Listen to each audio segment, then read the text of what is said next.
ndabaramukije uni Mme Jo imuhira media ndabaramukije abarundi mwese muri mu mpera zine z'isi nkuko nabibemereye zoza ndabazanira amakuru y'aba diaspora mu mibereho yabo ya misi yose mu iterambere ryabo no mu kwitangira uburundi mu kubukorera ayo makuru yose nzokoma ndayabazanira inkuru ndabafite no musi niyi ndavumbuye umu artiste adasanzwe umu comedienne bakigingi barigaruriye akarere ba Ile-de-France ba Mutima lo comedienne n'abandi ba comedienne mu Burundi ubu ndavumbuye umu comedienne natwe ba comedienne akabijya nakahe n'umumama c'est pas une jeune fille n'umumama reka imbere yuko ndababwira amakuru yiwe yose tubanze tuganire tubanze tumenye uwo ari we. Give him all the love you can. Put your hands together. Welcome to stage. You're accept Therese Mibiru.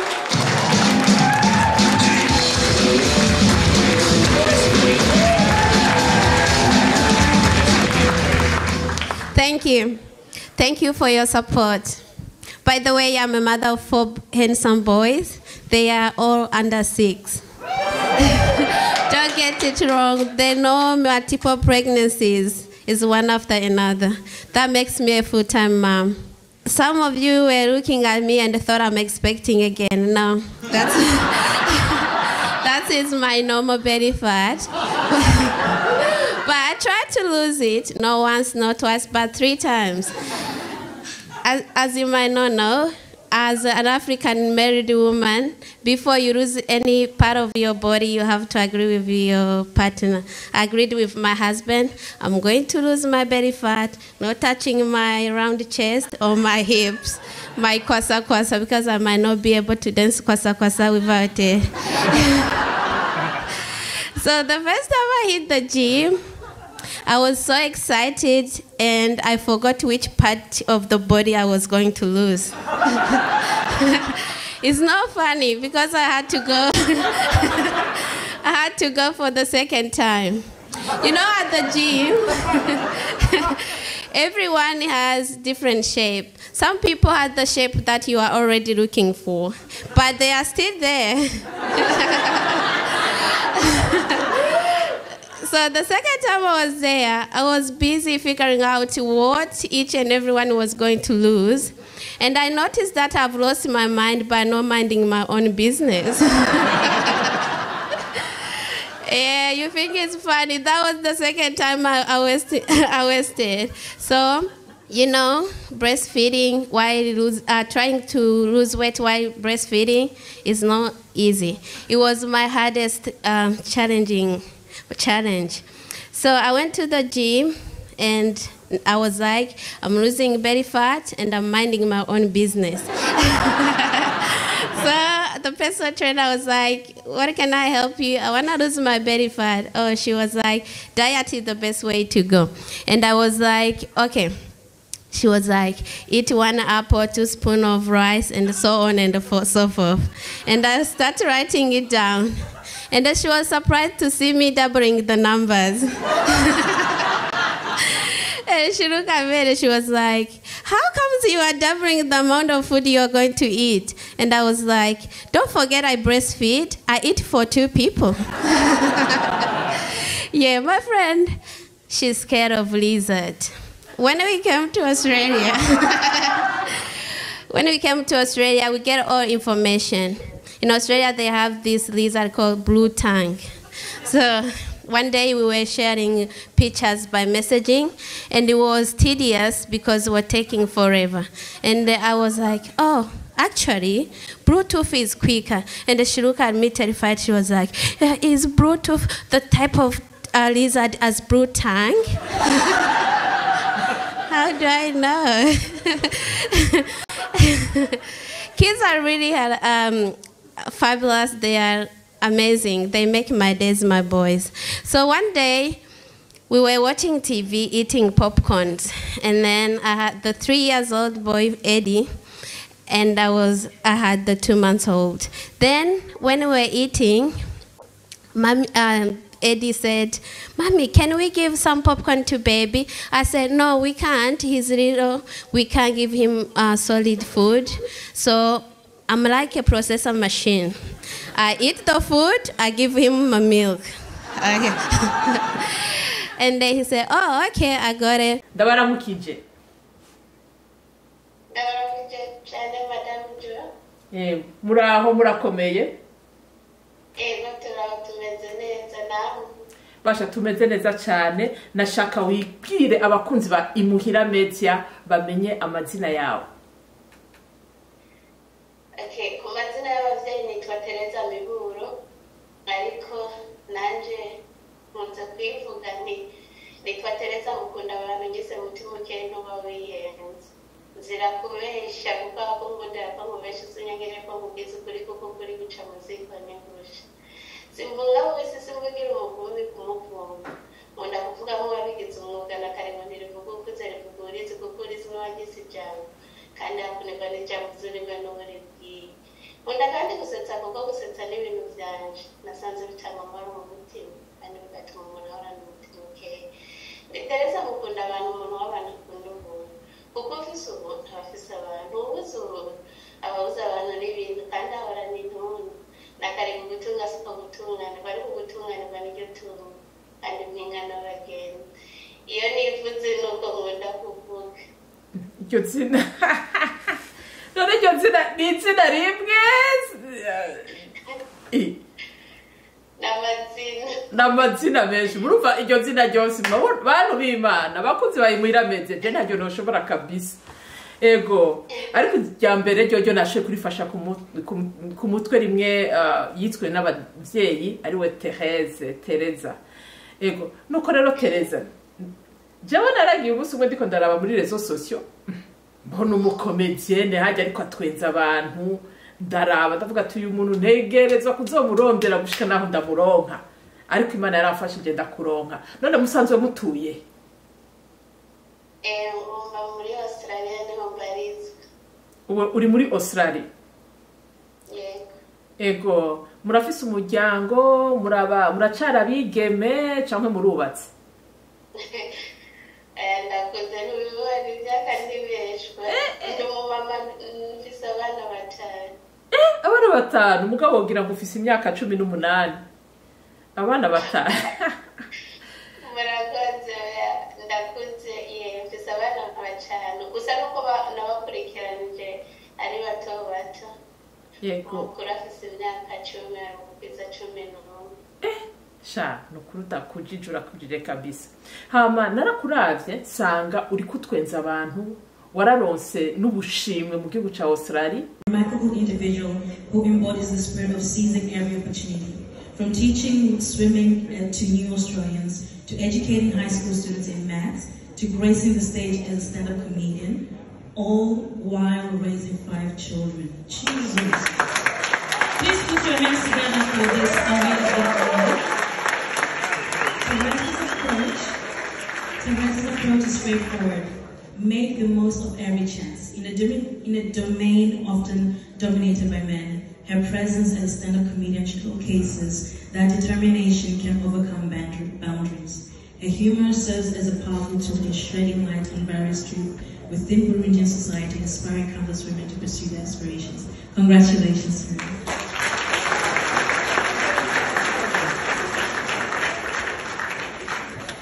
Uriko uratwenza abantu ndatangara umumama ngana gutya ashobora gutwenza abantu. None umugabo wo gutwenza abantu wowe wawutanguye ryari?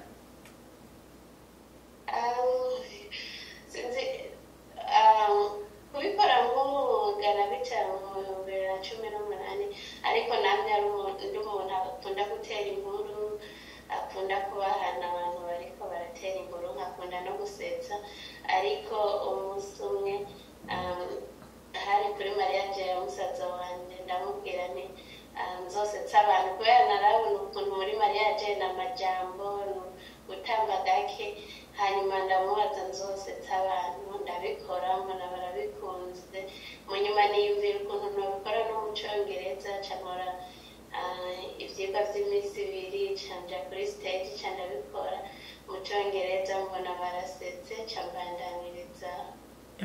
Wow. Kuko narigeze kubona emission uri kuratwenza abantu. Ebana naje nashoboye kutwenga ndatwenga kabisa. Ego none wabitanguye ufise imyaka ingahe mu ncamake? Naritanguye by'ubundi 2018, imyaka igera kuri 30. Wabitanguye maze gushikana imyaka 30? Nakuze nduwakera. Oya, imyaka 30 hajya ni imyaka isanzwe. Mugabo kenshi ukunda gusanga abantu bagira amakomedi babitangura bakira abajene cane gose. None iyo myaka yose ntiwaruzi kutwenza cyangwa ntiwigera utwenza abantu? Narabimaze mugabo sinari bwabiha intumbero, kubera nafashe umwanya munini ndi kw'ishure ndiko ndarondera ubuzima. Tumaze gushika muri Australia, ubuzima bwo hanze buba bugoye, burirondera. Mu gihe nari mfise abana rero, abo bana bane niho nabitanguye, kubera nihajya nyene ucuvuga uti noba ndakora iki uriko urarondeza ubuzima. Niho naje kubona ko mfise iyo ngabirano, niho naciye mvuga ati ibiti igihe nogerageza. Amen. Gusa ikintu cantangaje kuko hari abantu benshi bafise ingabire, amaze kubona arengeje nk'imyaka 25 acavuga ati oya izo ngabire ntazo nkikoresha, ugasanga aratinye kuvuze ku exprima ingabire ziwe. Pourtant abantu ugasanga bafise ingabire, ariko wowe waravuze ati ndatinyutse, ndagiye ndiyumva ko notwenza abantu kuri scene, ndiyumva ko notera inkuru abantu bagatwenga, kandi baratwenza. Igitangaje nuko washoboye no kuronka ubushimwe. None umaze kuronka ubushimwe bungana gute? Maze kuronka ubushimwe bubiri, navuga busa n'ubuhambaye.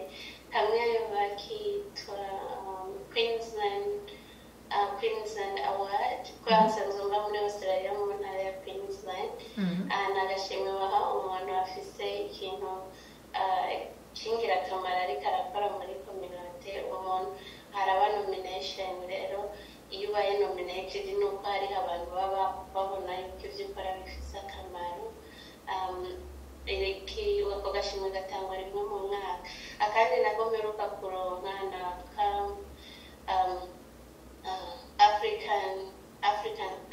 Afro Queensland, n'abanyafrika. Hariho association y'abanyafrika, nabo nyene barabonye yuko ivyo nkora bifise ari ibintu vy'ingirakamaro. Baravye ukuntu mu vyo bavuze, barabiye ko wakoze nomination, yaravye ukuntu nitanga nkakora ibintu vya comedy. Nsanzwe ndi umwigisha, nsanzwe nigisha koga, nsanzwe nkora n'ubu-interpreter. Hanyuma abona nsanzwe ndetse n'abana 5, abona ko harimo ugushaka kwinshi. Hanyuma rero barangira nomination, nije nabaye natsindiye ako gashimwe. Rero igitangaje ko nuko iyo wemewe iwanyu muri community yanyu cyane nk'abanyafrika, nasanze ari ikintu ciza, kubera usanga nta muhanuzi apfa kwemerwa iwabo. Ati nta muhanuzi apfa kwemerwa iwabo. Ivyo nivyo kandi naje ndamaze kuvyibonera. Ego, hari ikintu uhejeje kuvuga gikomeye cyane ngomba guhagararako. Ati urigisha. Wigisha secondaire ou primaire? Secondaire. Wigisha secondaire. Mwigisha icigwa kimeze gute? Nigisha ibiharuro, n'umwigisha w'ibiharuro. Ibaze, wigisha muri secondaire ukigisha encore n'ikuru igoye ibiharuro. Bisaba kwitegura bikwije muri ibihugu vya Australia imvire. Akaba yigisha muri secondaire, akaba yigisha ibiharuro muri secondaire. Nje cyane ngerageza kuja mu kibanza cawe nkarabigena uri kurabitegura, hama ukawufise n'abana 5 buri kurarera muhira, hama ukacukubita n'uwo mwuga wa comedy, hama ugatahana intsinzi. None ivyo bintu ubimanaginga gute? Ugushaka no gushobora, ibintu byose uragerageza. Comedy si ibintu nkora buri munsi. No muri iyi minsi ndiko ndigisha full time, ndiko ndagerageza gukora kugabanya umwanya wo nkora. Mugabo gushaka no gushobora ndagerageza nkabiha umwanya ibintu byose burya ubipangiye umwanya neza birakunda.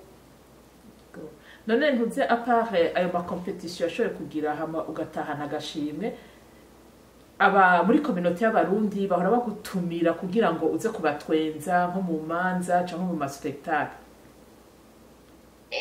Ndabikora cyane nko muri engagement, hariho mu mariage nyene nshobora no kuba ari birthday, amaze kugenda mu birthday makenya, ego ndaza nkabatwenza hanyuma nyine bikagenda neza. Ni nacyo cyiza nabonye iyo abantu bo biwanyu batanguye kwemera, ni ikintu cyiza cyane. Amina. None hari umugambi ufise wo kugenda umunsi umwe? Urabona ko abakomediye bahariya mu Burundi, muri wacu muri Afrika, barafise ukuntu nko muri sama barakunda kuorganiza ibintu, surtout bakigingi bande cyangwa n'abandi bakomediye batandukanye, ba Mutima lo comedie, ba Defense n'abandi ntashoboye kuvuga amazina, ego ugasanga borganije nk'ibintu mu Burundi. None wewe nta projet ufise umunsi umwe ukazogenda kwifatanya nabo kugira babone izo mpano zawe zivuye muri Australie? Umurundi kazi yitahuye amenya ko atwenza ari muri Australie, nta mugambi nk'uyo ufise umunsi umwe kuza gukubita komedi hariya mu Burundi? Oya, umunsi umwe bizocamwa. Tuzenya Yesu yabwiye Petero mu nkoko itarabikuza kubonye akanitanga, nanjye nkoko ntiyabika nzogenda. Amen, amen. Mwavyumvise ko umunsi umwe no muri Canada turagutumiye, karibu umunsi umwe tubwire tukwakire, ego tugushigikire kugira yumva ngo gutwenza abantu burya ngo umuntu akunda gutwenga araramba, agira amagara meza, avura indwara nyinshi zo mu mubiri. Birafasha cyane. Birafasha. Urabona ko n'inzobe yaciye yiyongera kubera n'umwenda cyane. Oh my God. Bageze ndaguhende iyo ntasetse bashobora kunangwako.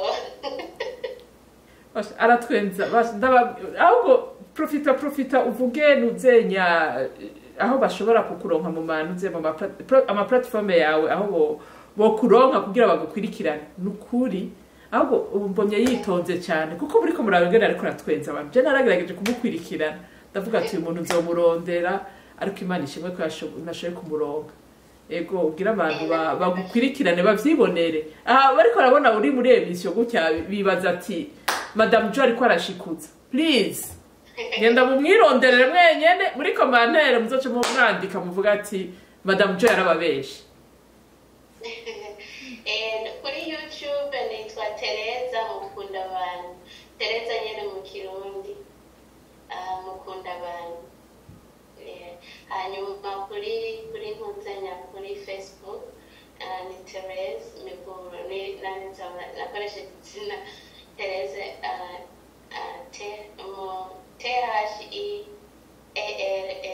THEALEZZD. Igifaransa ragiwege ni Tereza nyene Miburo. Yego kujya nyene yandikwa Tereza, kujya cyandikwa abantu barantuze. Ni Tereza, aho gushiraho S haza Z. Wacu ashira Z? Harabaye uguhinduka kw'izina bivanye n'amadokima ukuntu bayanditse, ariko niryo nkoresha. Okay, aho birumvikana rero. Ego mu gusezera umwanya usa n'uriko uregera imbere, reka rero ntuzenya namba Tereze ataco noba nibagiye wari wifuza gushikiriza abafana ba Mme Jo, abafana bawe, ini occasion. Ndabashimiye cyane kandi ndabakunda kuko ndi umuntu w'abantu. Ibiganiro byanjye murashobora kubironka nk'uko nabivuze, si komedi yonyine, ndandika n'ivyese mu Kirundi, ndakunda Ikirundi, nirwo rurimi rwonyine nshobora gushavuramo, kandi sinemere gushavura mu Congereza. Burya mu Congereza biragoye gushavura mu Congereza. Wapi ntibikunda.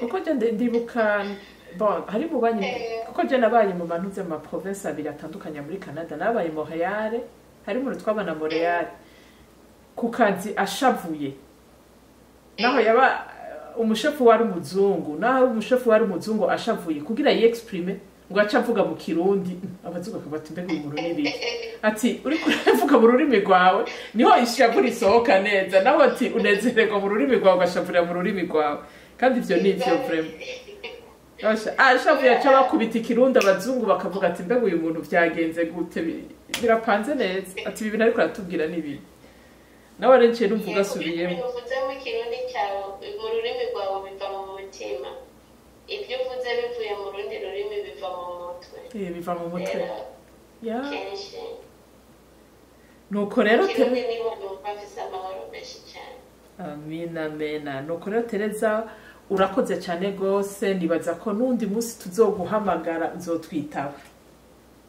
murakoze cyane ndabashimiye cyane kuba mwanyiyumviriye hanyuma abakunzi ba Mme Jo hamwe na Tereza mukunda abantu mujye muraraba ibyo tubashikiriza n'iby'ingirakamaro amen nuko rero turabasezeye ciao